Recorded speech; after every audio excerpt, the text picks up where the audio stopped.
Audio Jungle. Audio Jungle.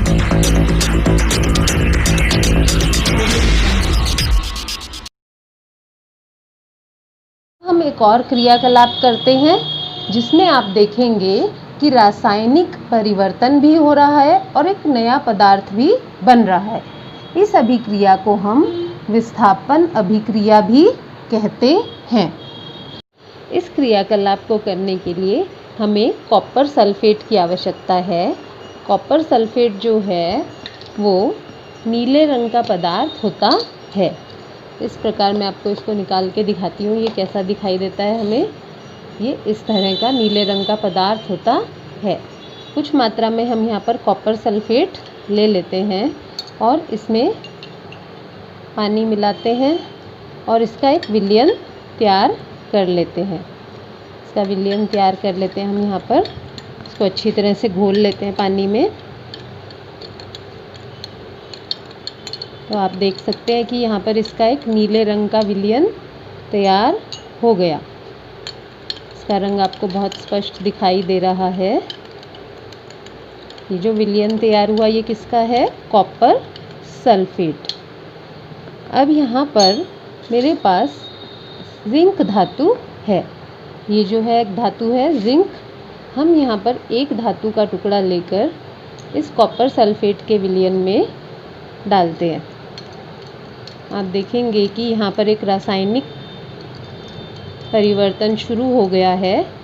Zinc धातु जो पहले कुछ इस तरह की दिखाई दे रही थी, आप विलयन में देख सकते हैं कि इसका रंग बदलना शुरू हो गया है और कुछ समय बाद ही ये विलयन में से कॉपर को पूरी तरह से विस्थापित कर देगी और विलयन का रंग जो है वो भी बदल जाएगा। इस तरह हम देख सकते हैं कि ये कैसा परिवर्तन हो रहा है। यहाँ पर रासायनिक परिवर्तन हो रहा है। कॉपर जो है इसमें से अलग हो रहा है विलयन में से और उसका स्थान क्या ले लेगा? जिंक। और किसका विलयन बन जाएगा? जिंक सल्फेट का विलयन बन जाएगा। यहाँ पर पूरी तरह से इसका रंग बदल गया है।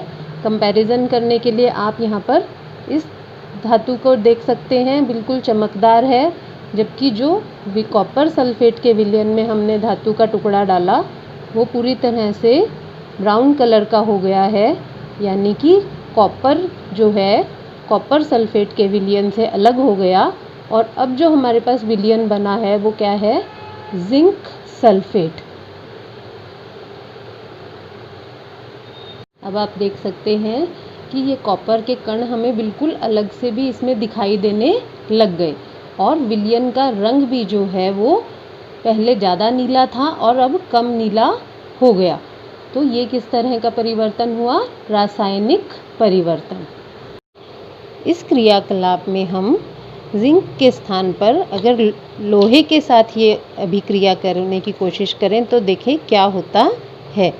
यहाँ पर हमने फिर से कॉपर सल्फेट लिया थोड़ा सा और इसका हम क्या बनाएंगे? विलयन तैयार करेंगे। अब यहाँ पर मैंने थोड़ा फ्रेश कॉपर सल्फेट का विलयन तैयार किया है, तो आप इसको जिंक वाले से कंपेयर भी कर सकते हैं कि कैसे देखो इनके रंग में परिवर्तन हो गया। जब जिंक का अभिक्रियाकलाप पूरा हो गया, कॉपर इसमें स्पष्ट रूप से अलग हो गया, तो विलयन का रंग बिल्कुल सफ़ेद हो गया ऑलमोस्ट। अब हम इसमें एक लोहे की कील डालते हैं और देखेंगे कि ये कैसे अभिक्रिया करेगी कॉपर सल्फेट के विलयन में।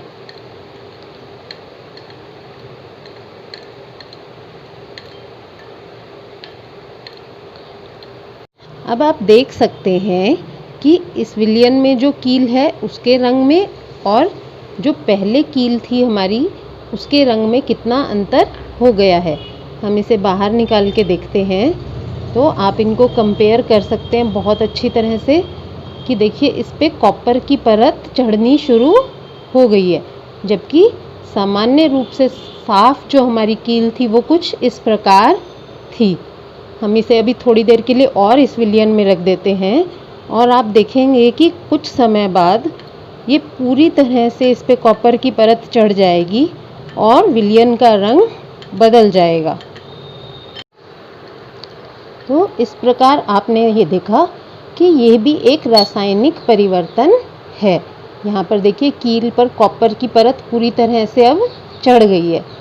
इस तरह की अभिक्रियाएं जिसमें एक धातु किसी विलयन से दूसरी धातु को विस्थापित कर रही है, क्योंकि यहाँ पर ये दोनों में, यहाँ पर जिंक ने विस्थापित किया कॉपर को और यहाँ पर लोहे ने, तो इन्हें विस्थापन अभिक्रिया भी हम कहते हैं। इस क्रियाकलाप में आपने क्या देखा कि हमने क्या लिया था सबसे पहले? Copper sulphate. कॉपर सल्फेट को हम विज्ञान में इस तरह से सूत्र के रूप में लिख सकते हैं। क्या है ये? Copper sulphate. क्या मिलाया था हमने इसमें सबसे पहले? एक जिंक धातु का टुकड़ा। जिंक को हम Zn से प्रदर्शित करते हैं। और अभिक्रिया क्या हुई?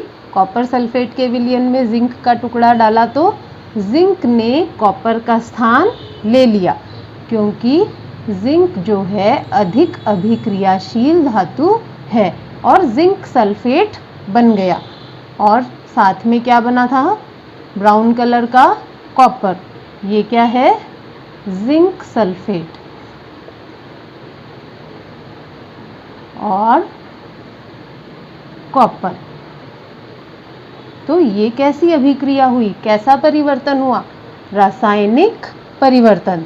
इसी तरह हमने दूसरी अभिक्रिया जो करी थी उसमें हमने कॉपर सल्फेट में एक लोहे की कील डाली, तो लोहे का प्रतीक चिन्ह है Fe। इसे हम आयरन भी कहते हैं। और अभिक्रिया में फिर वही हुआ कि लोहे ने, आयरन ने कॉपर का स्थान ले लिया, तो क्या बन गया हमारे पास? FeSO4 plus copper. इसे हम आयरन सल्फेट कहते हैं। तो इस प्रकार आपने देखा कि दोनों ही अभिक्रियाओं में विस्थापन हुआ, यानी कि अधिक अभिक्रियाशील जो धातुएं थी, यहाँ पर जिंक और यहाँ पर आयरन, दोनों ने कम अभिक्रियाशील धातु यानी कॉपर को उसके विलयन में से विस्थापित कर दिया। तो इस अभिक्रिया के लिए एक निश्चित नाम होता है जिसे हम विस्थापन अभिक्रिया कहते हैं। और ये एक प्रकार का कैसा परिवर्तन है? रासायनिक परिवर्तन है।